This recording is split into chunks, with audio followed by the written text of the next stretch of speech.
Hey everybody, it's Old School Nerd. We're back, and it's to the next episode. We've been watching this series on YouTube from the Swedish military, and it's a course. It's 17, 18 episodes where civilian recruits join the Swedish military on, I believe it's, according to this, it says 271 days. 271 days is a long time. It's way more than just basic training. Basic training, AIT. It's basically for the Swedish Jägarsoldat, which someone had said is their Arctic Rangers. Basically, it's their Arctic Scout Battalion. Specialized training. Some of these scouts go on to be snipers, things of that nature, but it's not easy. And we've already done episodes 1, 2, 3, and 4 with Swedish-only subtitles. Ladies and gentlemen, update the rest of the way. We've got English. I don't have to guess anymore? Fuck! What am I going to do? I don't know. I know what I'm going to do. I'm going to press play. Here we go. Episode 5.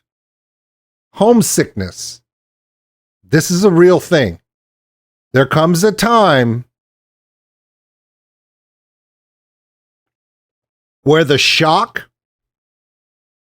and upheaval of the chaos of military training begins to settle, and you start to get into the routine, and then your mind starts to drift. A lot of times those thoughts go to, why did I do this? You start to rethink your decisions. You start thinking about home. It's very difficult. For me, it hit around week 5. We're in middle of phase 2. Started to struggle, second guessing myself, missing home, missing people, missing friends. And I'm glad I was able to shake it, because some guys took that all the way to week 6, which is basic rifle marksmanship. Not a good time. Not a good time to be homesick and depressed is when they give you live ammunition. But this is it. Homesickness, episode 5. This is a 16 minutes, 51 seconds. Stay tuned. In this video, we're going to check out whatever episode 6 is going to be. Are you ready? All right, let's do this. Jägarsoldat, episode 5, Homesick.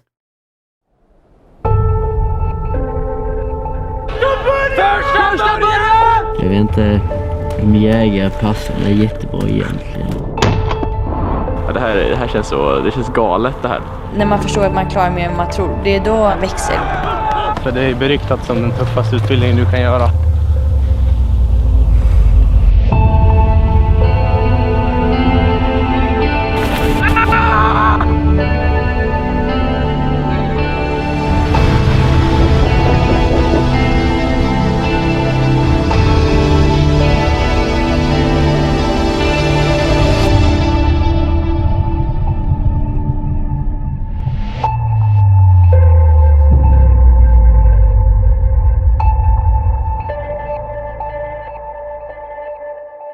This is still something I wonder about. As I watch episode 5, I'm going to press play. I'm not going to keep you long. In the United States, to join the Rangers, it's a selection process by volunteer only. You have to already be through basic training, already be through AIT, and then do other specialty trainings in combat proficiency before you can even apply for Ranger School. So I'm wondering how Sweden selects these recruits, because they appear to be civilians at the start. I'm wondering if it's a test like a certain kind of, like we call it the ASVAB here, which is a Armed Forces vocational test, aptitude test, and it based upon that test, there's groups of jobs that the military thinks, ooh, you'd be good for this. Like when I took my ASVAB, I scored a 98. So they were like, hey, the Navy was like, you want to go to nuke school? No, absolutely. I don't want to glow in the dark. The Air Force was like, well, you could join in as an enlisted, or if you want to, we can defer you, give you a recommendation for ROTC, and then you could go to flight school if you qualify, all that stuff. I wanted to be non-combatant. I was already had my track in college. I was joining the reserves for the GI Bill. So even though I qualified for certain things, I took combat flight medic. Now, in the Sweden, I'm wondering if it's also based upon evaluations, like different tests that they give them, and they select them maybe based upon things in their life that says these are good candidates for this really difficult Arctic Ranger program. Because apparently it's one of the toughest schools in Sweden. And the Swedish Arctic Rangers are no joke. I've asked people that are still in, and they're operators, and they're like, no, Norway and Sweden and Finland, when it comes to Arctic warfare, their scouts are legitimate as hell. And that includes the women. The women don't screw around either. And I'm like, nice. So here we are. I was just wondering how they pick these people. Because in the United States Army, you got to qualify to even apply. Första fältveckan, det är klart det har varit kul. Men det har också varit en av de värsta veckorna i mitt liv. I don't feel sorry for you. Ja, det är tidig morgon. En förläggningsplats att plocka ihop.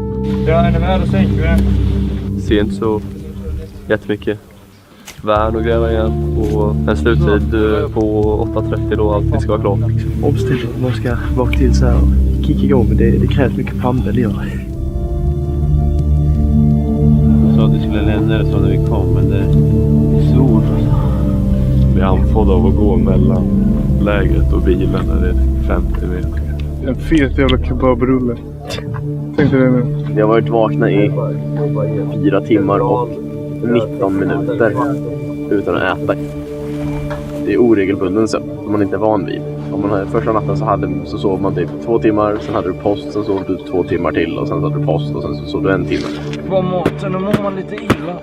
Jag grimaserar av glädje. Kärlek till, vad fan heter det, stridssäck. 90 någonting, för allt heter 90 här omkring. Jo, man skulle tydligen ha någonting i väskan också när jag stängde väskan, vilket är... Jo, det är ingen stor grej, men det är så jävla omständigt hela tiden. Det är skönt att få i sig lite mat. Behövdes.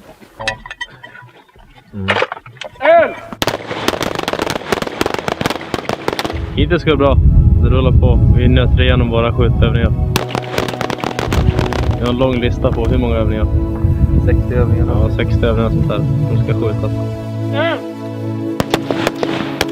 När man har en sån här träffbild som är så här, så tyder det på att man har en spänning i kroppen som gör att man vrider ner. Ja, jag har ofta den här träffbilden. Skjut igen, så kommer jag kolla extra mycket på din skjutställning. Jag förstår. Nu har man haft det så bra så länge. Vi har ätit god mat, vi har skjutit hela dagen, det har varit fint väder, man har kunnat slappna av lite. Så nu måste det bli någonting riktigt jobbigt snart. Man är lite nojig nu. Nej, då var det packning på sen på eftermiddagen. Och då tänkte vi gick åt rätt håll, vi gick ju hemåt. Så tänkte många, shit, nu är vi tillbaka till borgen och nu är det äntligen över. Jag är lite osäker på vad vi ska göra bara. Om vi ska gå hem eller om vi ska ut i skogen igen. Så kom vi till den så kallade Jägarsoldat som då innehåller en stor sandplan. Och då vill vi tänka, nej, va? Och det är som en stor suck. Sen ska vi gräva våra eldställningar. Jag tänker att fan, klockan är bara 6, men det kan nog gå snart. Det är ju rätt nära hem egentligen. Men vi kanske ska bara vara här en stund. Och klockan tickar, man kan få en tanke att shit, vi kanske inte kommer hem. Vissa håller hoppet upp, vi kommer hem i natt. Och alla runt och viskar till varandra för att vi kommer hem. Eller vissa var ju...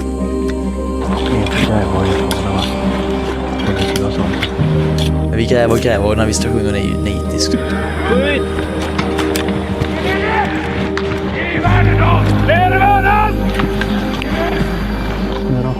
Värn är väldigt kort och grunt. Vi ska få plats 2 stycken att ligga på liggunderlag. Vad var din första åtgärd när du kommenderade med skydd? Att ta skydd. Jag glömde vapnet. Först skydd.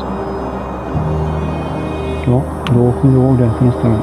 Absolut. Med dig vapnet. Har du inte vapnet kan du inte verka. Nej, först skydd.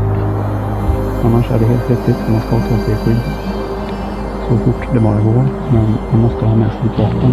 Det är därför det ska vara nära en. Jag förstår förskönt. Vi kanske 12 sekunder kommer det att nu får ni så sova. Och då tänkte jag, shit, i en sandgrop som är skitblött, där hänger inte ihop, här kan jag inte sova. Ett enmanstält är som en större sovsäck som man sen sover i med sovsäck och alltihop. Han håller fukten ute, att det kan regna på en för så torr innanför då. Och den natten var väl sådär. Grävt sov.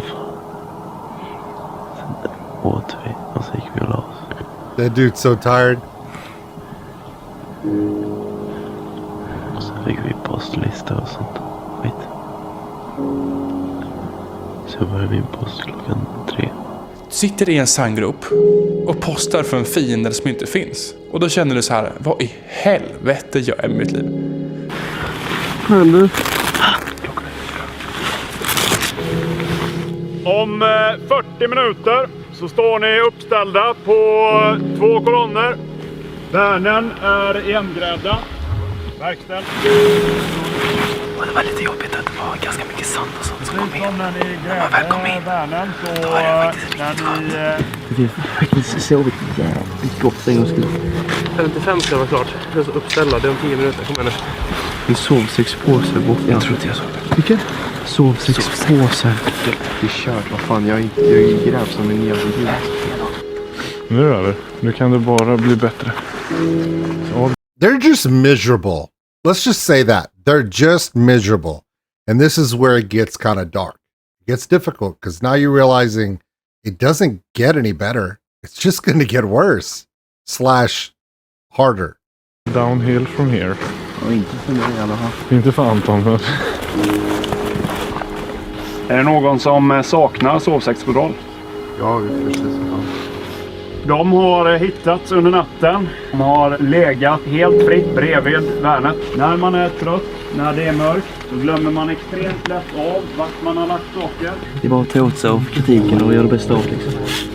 Det är nog förmodligen ändå ingenting då vi kommer göra så. Vi bara att acceptera det.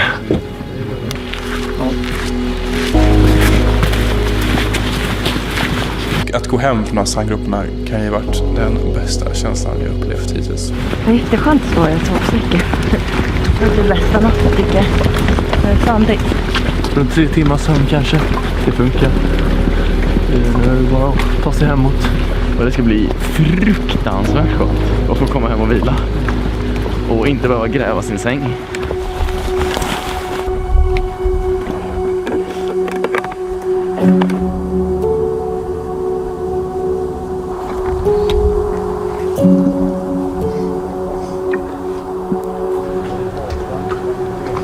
Lägg inte ifrån er vapnen som om det är en väska som ligger bredvid.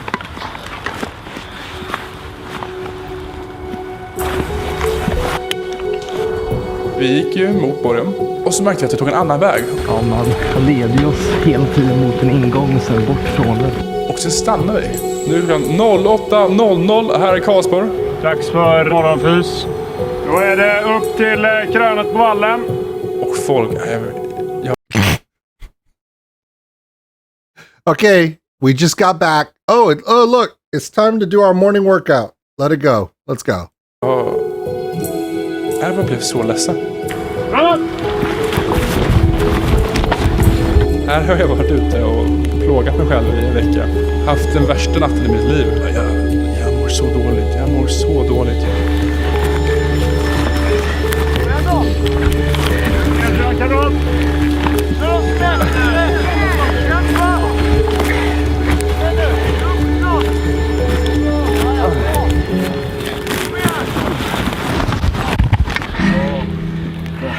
När ni säger att någon kämpar, så får glow. Hjälp till. Okay, so why would they do this? Can anybody in chat above my head, any of my people, can anybody want to take a guess as to why? Why the training cadre would think this is a good idea to do to them? Does anyone have any ideas about what would this teach them? What would this benefit the soldiers, soldier trainees, to make them continuously run up a hill after being up all night, exhausted after a field training exercise. And a lot, I can, apparently Gummy is talking about the outdoors in Iceland. My thoughts on it are this. I've been through a similar element for air assault training where we did a bunch of field training exercises. And then they said, everyone run upstairs, get your packs, and then we're going to do a 10-mile road march. It's because in war, shit ain't fair.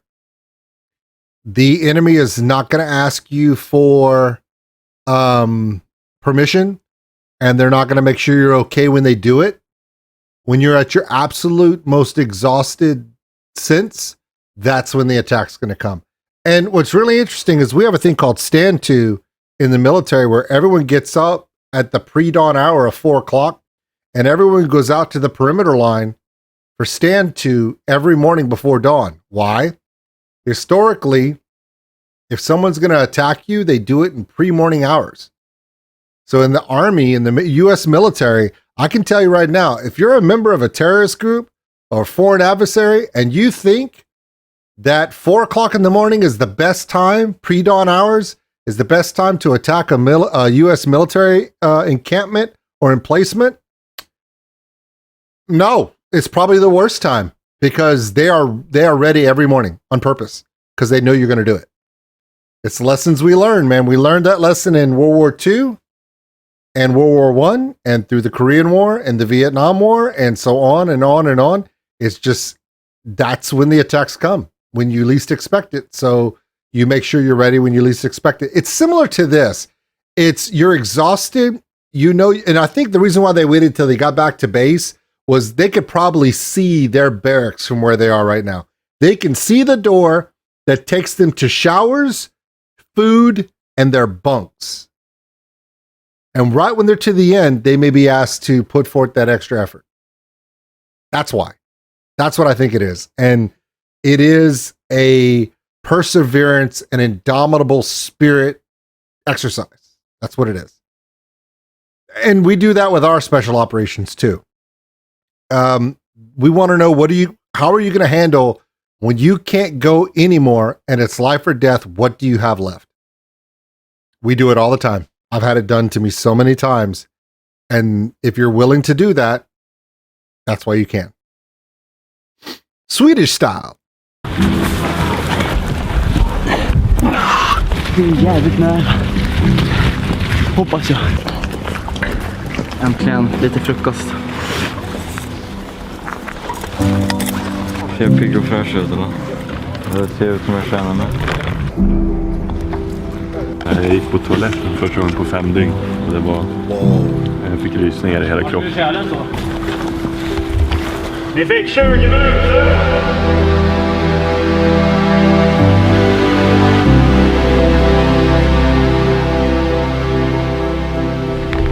Har ni sovit gott? Ja. Ni var lite svårväckta i morse vid 4. Så vi ska förlusta oss idag med vård. Ju snabbare och effektivare och bättre ni är, desto snabbare kommer ni i säng ikväll. Så det är ni som lägger nivån. Under fältveckan har det varit jävla massa negativt. Så nu är det bättre att köra positivt och så kör vi sista hela dagen. Och så kommer vi stängs ikväll till en rimlig tid. Amen to that. Ja, när vi pushar på och kör positivt först. Ja, positivt nu, Anna på torsdagen.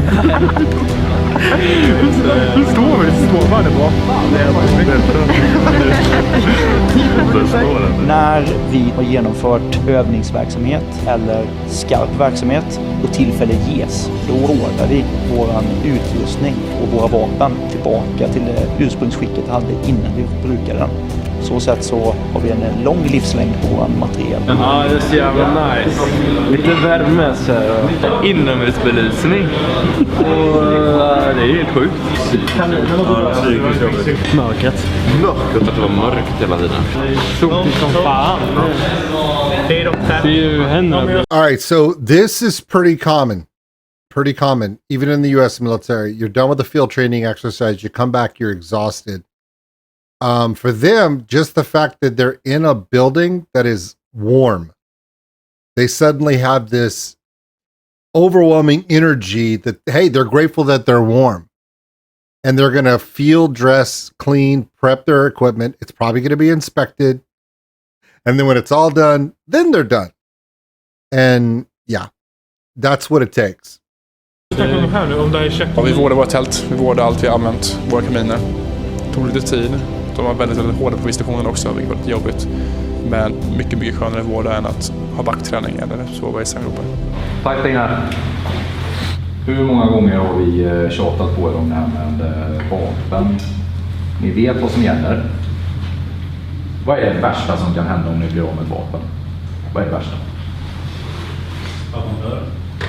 Det värsta som kan hända, det är att någon helt oskyldig blir skadad eller dödas för att ni har slarvat med era vapen. Som igår på skjutbanan. Där finns ju dessutom ammunition gripbar. Och nästa gång så ligger vapnet där med ett isfyllt magasin, eller fyllt magasin. Då är det ju redo att användas. Det kommer i fel händer. Vad ska vi, alltså vi, göra för att det här inte ska hända igen? Det var lika jobbigt som när min pappa skällde ut mig efter att jag hade fest hemma för några år sedan.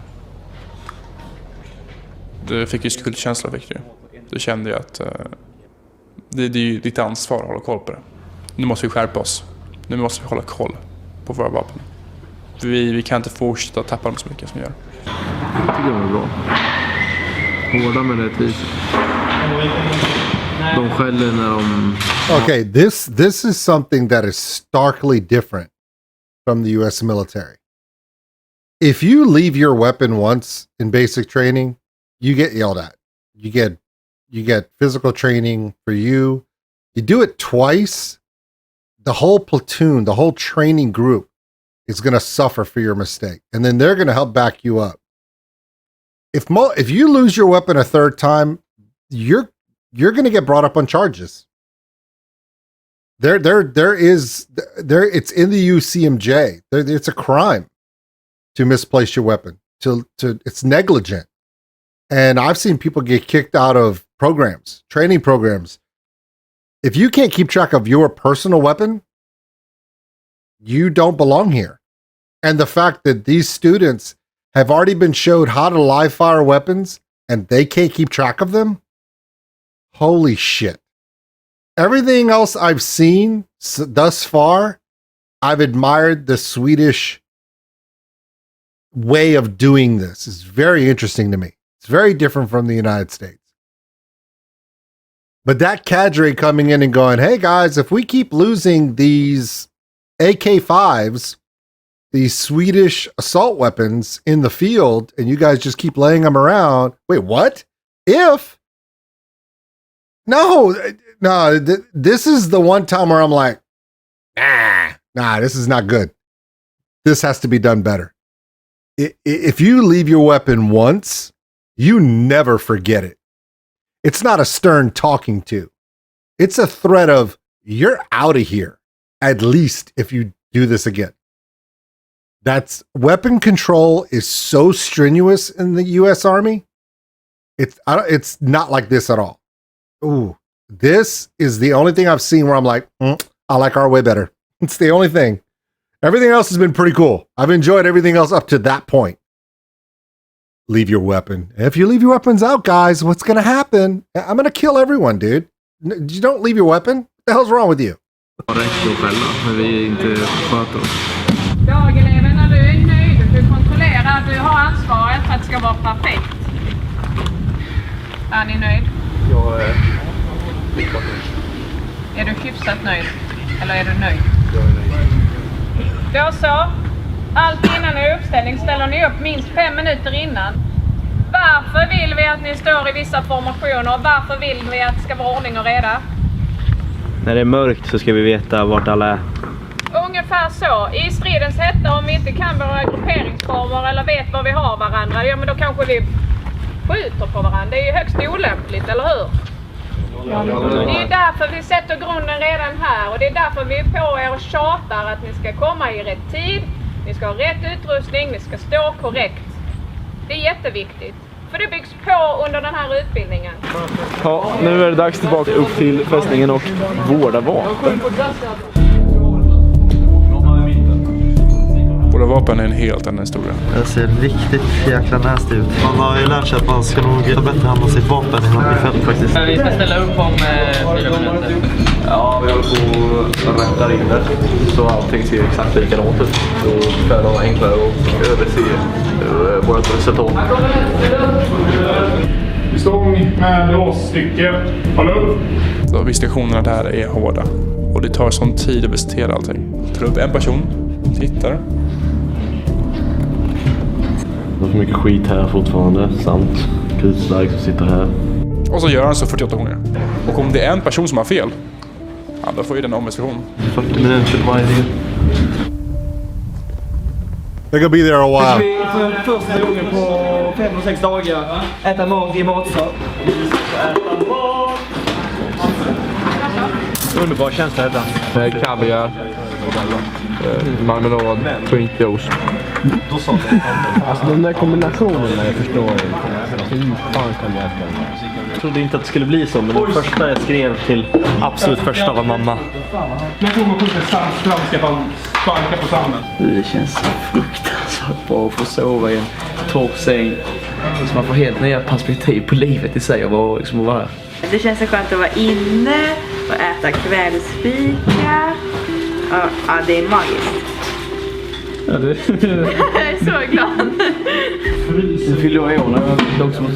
Also, this is something else we do not have in the United States military. Phones, internet, you don't get any of that in training. You don't get to, you write letters home, and there's an email station now where you can do that. There are certain times where you can make phone calls home, but posting on Facebook and checking, no. In the U.S. military, no. You are 100% in the military. Your civilian life, nah, doesn't exist until they tell you it exists. That's another thing about the U.S. military I like more.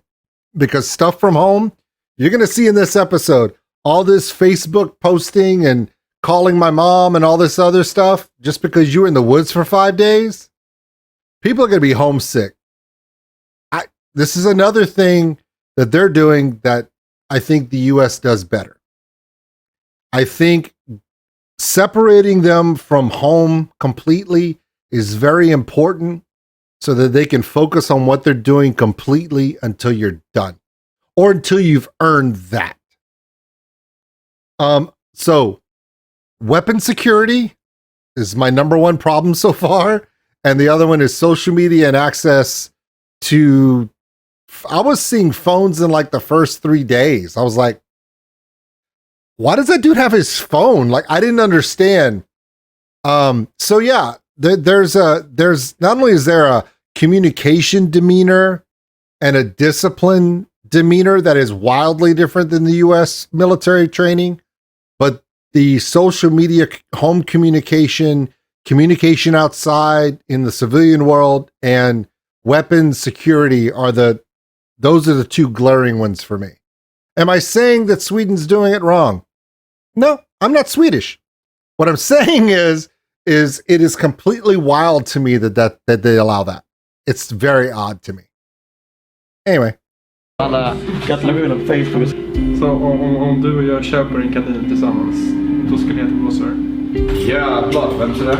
Men vi får nog öka självdisciplinen lite här, för det här är inte okej. Det säger du. Det såg ut så här hos mig för 10 minuter sedan. Kom hit.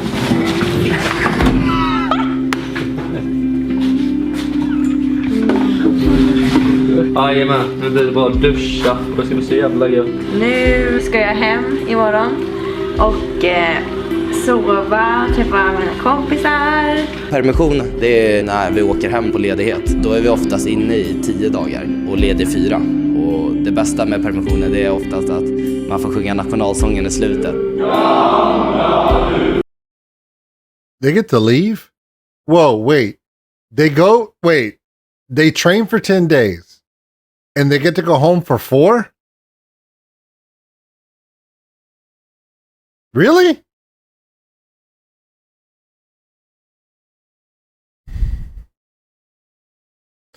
I know there's some deep philosophical, psychological analyzation, and I'm sure that this system has worked for Sweden for 1,000 years. They're going home after 10 days? They got a 4-day break? I don't know. I don't know, man. I don't know. I you know, it's funny. In Afghanistan and Iraq during the last 23 years, fighting terrorism in the Middle East and stuff, when we would run into different nationalities like Sweden, Norway, the Germans, the UK soldiers, when it came down to fighting and in battle, and they were like, oh, we have some Americans intermixed with us, they would get excited. They were like, okay, these guys don't leave. It's like, okay, it's just a different mindset. It's almost like it's a club. That's a little weird to me. Hopefully it gets harder. At least that's what I'm hoping for, because they've only been there 10 days and they get to go home for 4. Very odd to me. Very odd. Man får gåshud av att bara sjunga i de här hallarna. Så vet man att man har ledigheten framför sig. Jag vill leva, jag vill dö i Norden. Trevlig helg, alla på!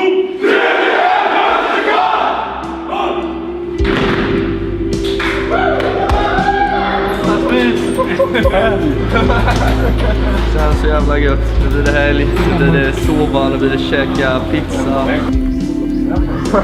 Det var då någonstans man började så här, uppskatta livet och bara shit vad man har det bra liksom, jämfört med när man är i fält. Det känns väldigt skönt, men samtidigt var det så här, okej, det här ska jag göra i 9 månader. Så det var blandade känslor. Vi tyckte ju den första fältveckan var det jobbigaste vi någonsin gjort. Och vi tänker att det kan ju inte bli värre härifrån. Men det blev värre. Det blev mycket värre. Ja, det är nervöst alltså. Ska jag göra det här? Ska jag inte göra det? Fun! We get to do NBC training next week? Sweet! Hey, you guys go home and tell everybody back home how easy these last 10 days was and how you're a soldier now. And when you come back next week, you're screwed. It's not a skeptical nerd stream. I just find that there are certain aspects of the Swedish training I've seen so far that are a wild departure from what I'm used to. And because it's such a wild departure, I'm just saying what I feel about it. But again, I also said, I didn't say what they said was better or worse. I just said it's different. Very different. Okay? All right, so let's go to the other episode. I actually have episode 6 ready to go. So let's go into that. Hold on. Stand by for me. Episode 6. Let's go.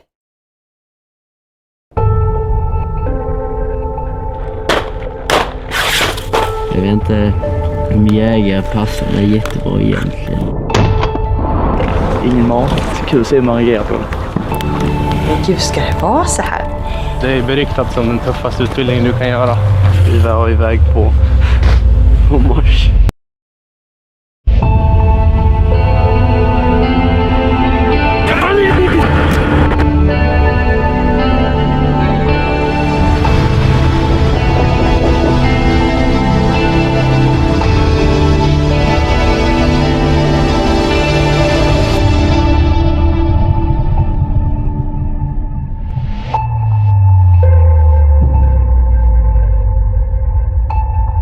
Episode 6 for this little bit. All right.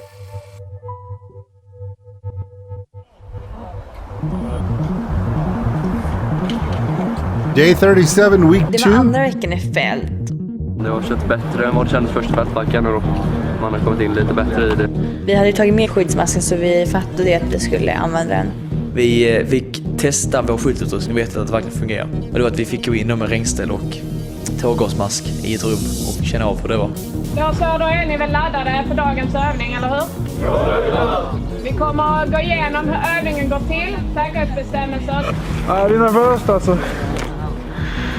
Skulle ni er mask läcka, anmäler ni det. Ja, kom igen Mimmi! Det är inte omöjligt att ni kommer att känna att det sticker lite i näsa och i ögonen. Att det känns lite i halsen. Det är helt naturligt. Blir ni kontaminerade med tårgas på riktigt, då kommer ni att märka det. Vi rörde på oss för att se om det skulle läcka in i själva masken. Jag har varit med om tårgas innan, så att jag vet ju att det är ju ont liksom i ögonen och det är svårt att andas. Och man upplever det som lite klaustrofobiskt först. Man vet ju liksom att det finns en farlig gas utanför, men man kan andas alltid lugnt, så att det skapar en väldigt stor trygghet. Det var ju lugnt. Jag som tur var så läckte inte masken. Det började svida lite på halsen. En gäng myggbett, så kändes det som. Det känns som man andas genom ett sugrör i munnen typ. Så har en slank i vattenflaskan.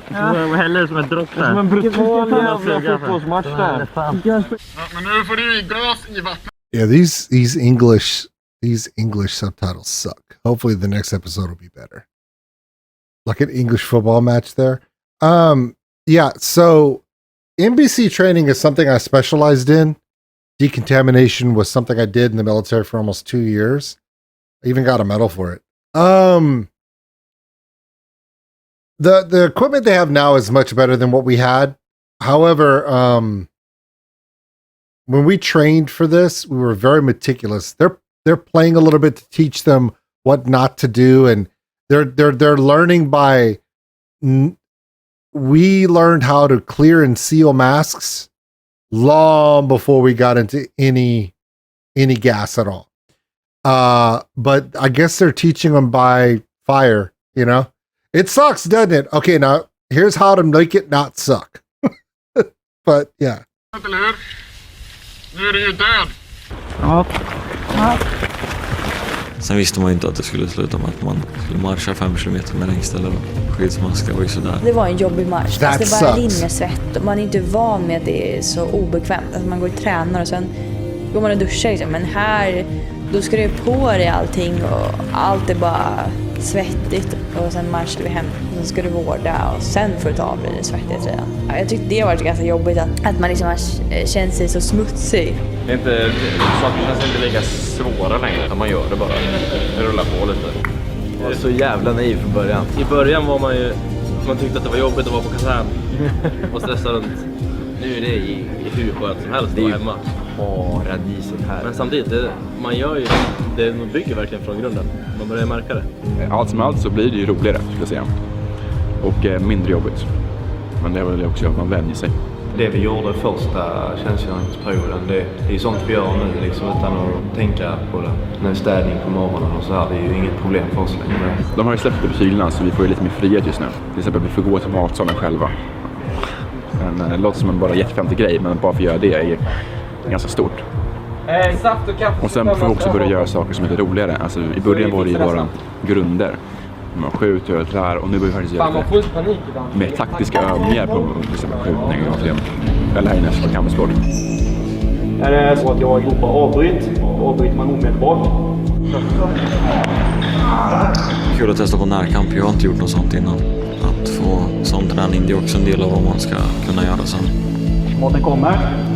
Sen skydda mig, putta, ut avstånd, dra med automatkabin.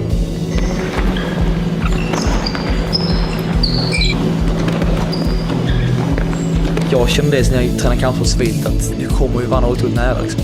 Att kunna ena stunden nedkämpa motståndare och bara vinna så fort vi bryter så vi slår dem och det är bästa vänner. Underbart. Gatloppet, det är så här för att kunna fram aggressioner och det är ju kul. Då ställer alla upp sig med sådana mixar och sen springer man igenom.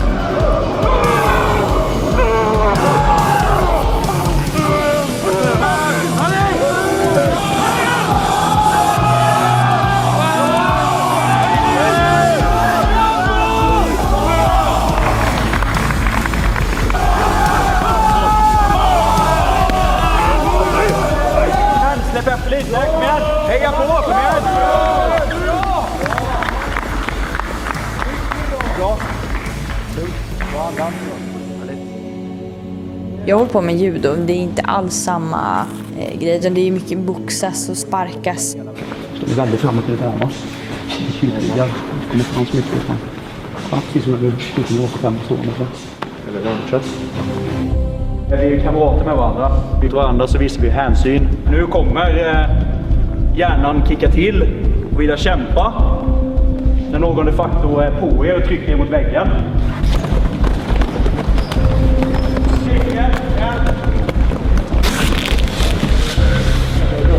Så går jag inte. Det här är nu med lätta slag. Vi taggar ner lite.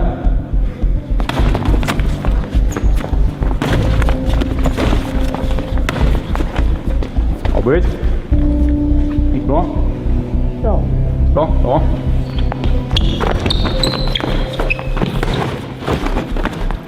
Avbryt. Inga rallfingrar här nu, va? Maximalsvar, det var lätt att köra nu. Fick massa smällar sen. Det är inte obehagligt. Alltså, det där jävla hjälmen. Det var en smäll. Ja.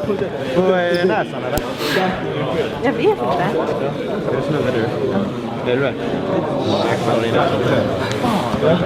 Ja, sen det går riktigt bra. Jag fick en smäll i huvudet som jag inte var beredd på, så jag blev helt yr typ. Och så det är ju en upplevelse som allt annat med den här utbildningen. Man får ju ta sig an det obekväma. Ja, fan, det är obehagligt att sitta i den här situationen. Och speciellt när man hade så lite sikt också, så kom det bara slag överallt. Först tänkte jag så här, ska jag sova med dem själv liksom? Så bara, ja. Och det är ju inte alls konstigt nu. Alltså det är inte alls märkligt. Och först var det lite så här, ja, okej, nu ska jag byta om här inför dem liksom, killar. Det är inte onaturligt att det känns jobbigt att byta om för det andra könet, man ska säga. För jag tror att de också tyckte det var obehagligt att byta om inför mig. Men det där går snabbt över. Allt det som jag tänkte skulle vara jobbigt var inte jobbigt. Alltså, det här med att duscha med killar. Jag har en egen dusch som är avskilt, jag måste säga. Som jag kan stänga, som jag duschar i. Och de vet jag, de har väldigt mycket respekt för min dusch. Det är så här... Om de är där och så hör de att jag kommer, så bara, oj, förlåt, jag går ut. Så jag bara, det är lugnt, alltså, det är helt okej att du är i min dusch. De har ju väldigt mycket respekt på det sättet. Jag visste inte att jag var en. It's very important that when you have mixed combat units where you mix genders in combat in a evolved society that allows that it's very important that it's respected both ways. She has great respect for the male members of her squad, and she respects their privacy, and she finds it comforting that they respect her need for privacy for her own self. But at the same time, she doesn't want to be treated any differently, and they respect her enough not to treat her any differently, which is very, very important.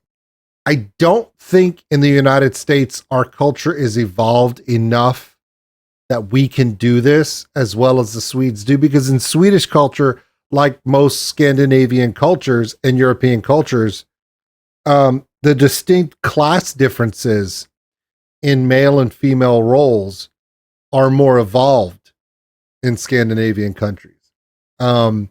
Where it's openly respected that women in men's roles is perfectly normal. In the US, it's still kind of a stigma where females are dainty and passive and the men are dominant and aggressive. And biologically, that is true. Societally, that's something that we do ourselves because we're very, for a long time, we were very Judeo-Christian society, where the man and female roles were different and they were separated. So it's great to see this in the situation. The only thing that I struggle with is her ability to physically handle what's happening. Now, do not take this the wrong way. In the fighting in the fighting evolution, it is good and bad. Number one, she is taking punishment she's not designed for, her role is not set for, and they're able to hit her more. She's accepted it that they're going to hit her hard, and she's accepted to suck it up and move on. And that's good for her. The problem is not her. The problem is the other guys. Are they going to hold back because she's female? Are they going to be worried they're going to hurt her? If they do, they're not doing her any services. If you want her to be a value member of the team, you have to treat her like every other member of the team. If she steps up with the gloves and the mask and it's a fight, clock her hard. Make her clock you back. Because someday you're going to be in a hole side by side with this person. And if the enemy punctures the line and you go hand on hand, you want her to be used to people treating her as a soldier, not as a woman. It's good for her. It's good for you. There's a time for respect that she's a female in her personal space. Of course, hygiene, all those social situations, great. Respect her, give her her space, respect her privacy, awesome. In the training, the way you respect her is to train with her the same as you would with anyone else. That's how you respect it. And if you don't, you're disservicing her and you're disservicing the group. And I think they're doing a good job with that. I like that so far. Som tjej. Men på KP:n så förstod jag att jag är ensam tjej. Ska jag göra det här? Ska jag inte göra det? Jag har ju till och med frågat löjtnant om han tror att det är möjligt att jag klarar det. Och det vet man ju inte. Det är ingen som vet. Den är ju ganska liten till kroppsbyggnaden. Och när man lastar på tung utrustning så det bär ju hon i förhållande till sin kroppsvikt mycket mer. Mycket tyngre. Under de första 3 månaderna. Där finns det restriktioner i hur mycket vi får belasta rekryterna rent fysiskt. Ett exempel är att vi kan inte komma in och genomföra fullständig träning, så långa marscher med den största, tyngsta ryggsäcken. Därav kan vi inte veta i det här skedet om hon klarar detta. Det gäller andra rekryter också, inte bara henne. Och det som jag kommer fram till är att det handlar inte om du är tjej eller kille, utan det handlar ju om dig som person. Man får inte tänka för långt fram, utan du får tänka på den här veckan, den här dagen och göra sitt bästa och bara inte ge upp, för då förstår man att man klarar mer än vad man tror. Also, I have had recruits that were men her size and her strength as well. I don't believe her physical limitations will keep her from passing. I think the only thing that would prevent her from completing the course would be her mental toughness or her emotional toughness if she's not willing to just not give up. So far to me, she seems to be the toughest person in the group, so I don't think that's going to be a problem. Already at this point, she's taking it much more in stride than the men around her. So people have asked me, can women be in combat roles? Yeah, I've seen it. But a woman in a combat role has to be treated, has to be trained, and has to accept the role of a combat role the same as a man. If they're not willing to do that, then they're a liability to themselves and the men around them. It's just like me having a guy like a male in the combat unit who doesn't try, or he's weak, or he's soft, or doesn't matter the gender. If you're not mentally and emotionally tough enough, I don't care how strong you are. That's not the point. I know women in my life that if it came down to it, they're going to get weapons and fight next to me long before some guys I know. It has nothing to do with their sex or their gender. It has everything to do with whether or not they are mentally and emotionally tough enough to do the job. At the end of the day, that's all that matters. Kommer finnas. Den militära grundutbildningen, det är första steget in i Försvarsmakten. Och de här rekryterna genomför en 9 månaders soldatutbildning. Av grundutbildningen så är de 3 första månaderna är tillägnat att varje enskild individ ska ha samma grund att stå på. Där utbildar man dem på grundläggande soldatkunskaper. Sådana saker som alla ska kunna. Därefter resterande 6 månader av grundutbildningen genomför respektive individ speciell befattning. De befattningar som vi utbildar under den här grundutbildningen, det är gruppchef, leder gruppen. Det är ställföreträdande gruppchef, leder framförallt gruppens materiel- och återhämtningstjänst. Det är kulspruteskytt och fältarbetsman, skjuter kulspruta och upprättar minor. Hämta det här! Det är understödssoldat, skjuter gruppens tunga vapen, så granatgevär och kulspruta 58. Det är signalist och sjukvårdare. De är ansvariga för gruppens radioutrustning och att kunna omhänderta sina skadade kamrater. Och slutligen då förare som kan framföra de fordonen vi har för att förflytta oss när vi inte framrycker till fots. De milstolpar som finns under utbildningen, det är 3 stycken utbildningskontroller. Vid dessa tillfällen sätts soldaternas kunskaper, färdigheter och inte minst vilja på prov. Det är övning aldrig upp som kontrollerar att rekryterna kan fortsätta lösa sin uppgift trots att det är jobbigt och att förhållandena är svåra. Det är baskeprovet som syftar till att kontrollera att rekryterna har nått den nivå avseende soldatkunskaper som ställs på alla soldater vid det här regementet. Efter genomfört baskeprov tilldelas rekryten den gröna basken med 3 kronor i baskemärket. Och det sista, det är förbandsprovet, slutövning och jägarprov. Där prövas enskild grupp och pluton i jägartjänsten. Och klarar de det, då tilldelas de utbildningslinjetecknet för jägare. Och rekryterna kan kalla sig för jägarsoldater. Det vill få er börja tänka på. Det är de här befattningarna som gäller. All right, so this is a little different. Similarly, in the first 8 weeks of most military trainings is basic soldiering, like what they're doing here. But apparently the group stays together and they each learn their particular positions, but they stay together as they learn their jobs. In the United States Army, that is completely different. In the United States Army, everyone does the basic training or boot camp, depending upon which branch. And because certain jobs require certain training, you train for those jobs with other people in those jobs. Okay, so let me give you an example. Let's say I go to Fort Sill, Oklahoma, which is the artillery school, and I go there for basic training. From there, I might go to the artillery, or I may go to air defense, or I may go to Georgia for infantry school, or I may go to Fort Sam Houston, Texas for medical training. Whatever the job is, you go to the fort or the training facility for that job.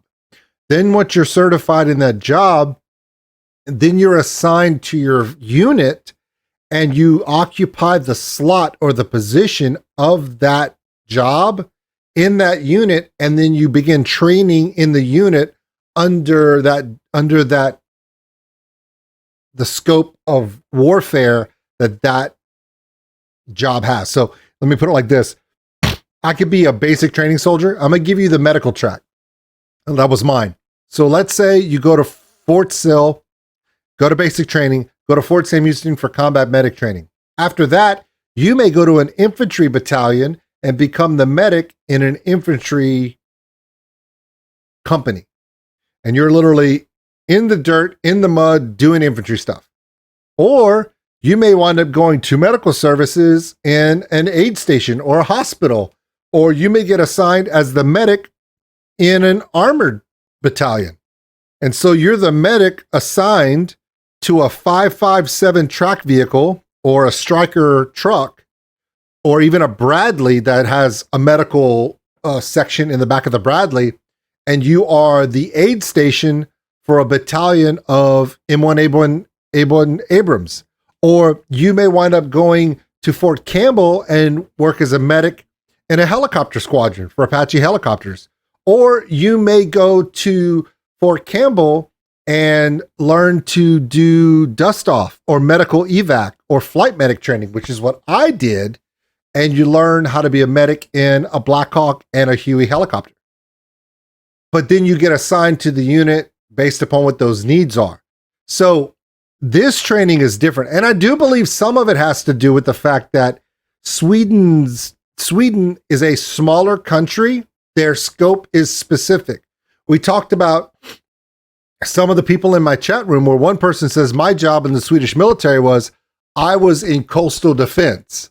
We were in charge of protecting all the fjords and harbors and waterways in and around Sweden, which is very, very important.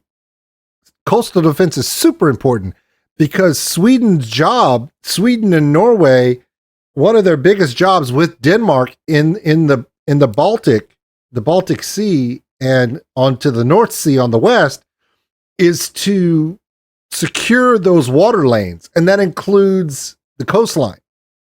Also, Sweden's Navy, including the Swedish submarines, are no joke. Sweden operates some of the best shallow water submarines in the world.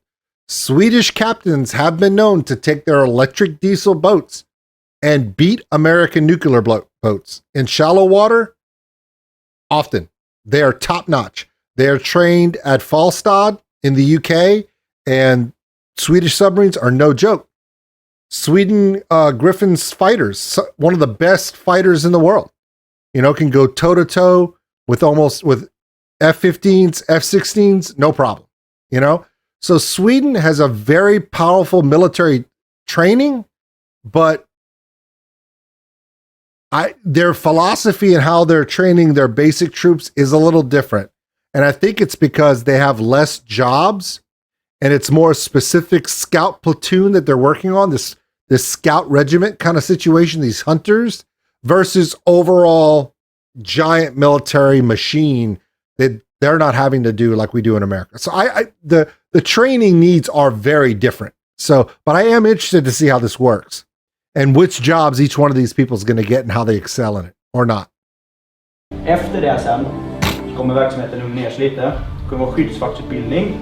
Det är mycket tjänst inne på kasern. Det här har ni förtjänat.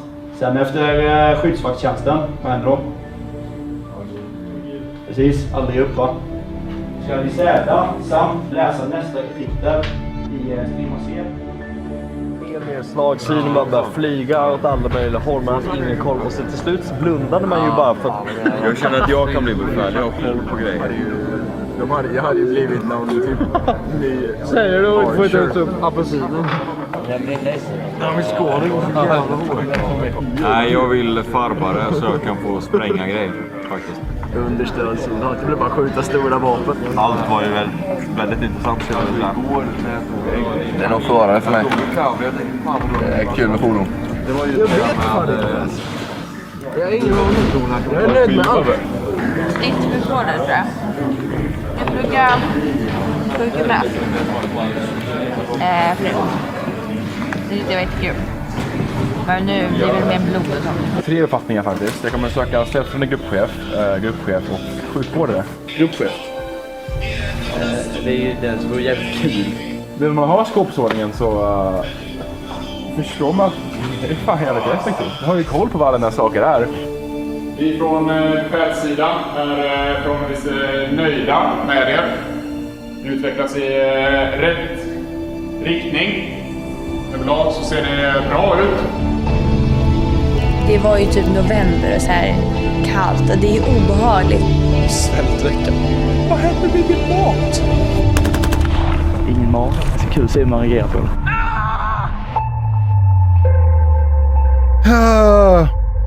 I think it's hilarious how they go, oh, it's going to be fun. No, it's not. It's going to be absolutely not fun. So there you go. All right. So that was episode 6, episode 5. Hope you enjoyed those. We're going to keep doing these until we get to the very end. And I'm interested to see how these young people grow. We've learned a lot about them these last 2 episodes. And it's been kind of nice that it was in English. I'm not going to lie. Makes it easier for me because end of the day, I'm pretty stupid. No, it's not me saying it. All of you think it too. And that's okay. I love you anyway. We'll see you later. Thanks for watching, everybody. And if you enjoyed this video, give us a like. It really helps the channel grow. Also, if you want to subscribe, right over there. A big thank you to all my Patreons out there for everything you do, and if you want more content like this, check them out above. Remember, love one another, take care of each other. We're all stuck on this mud ball together. We'll see you later.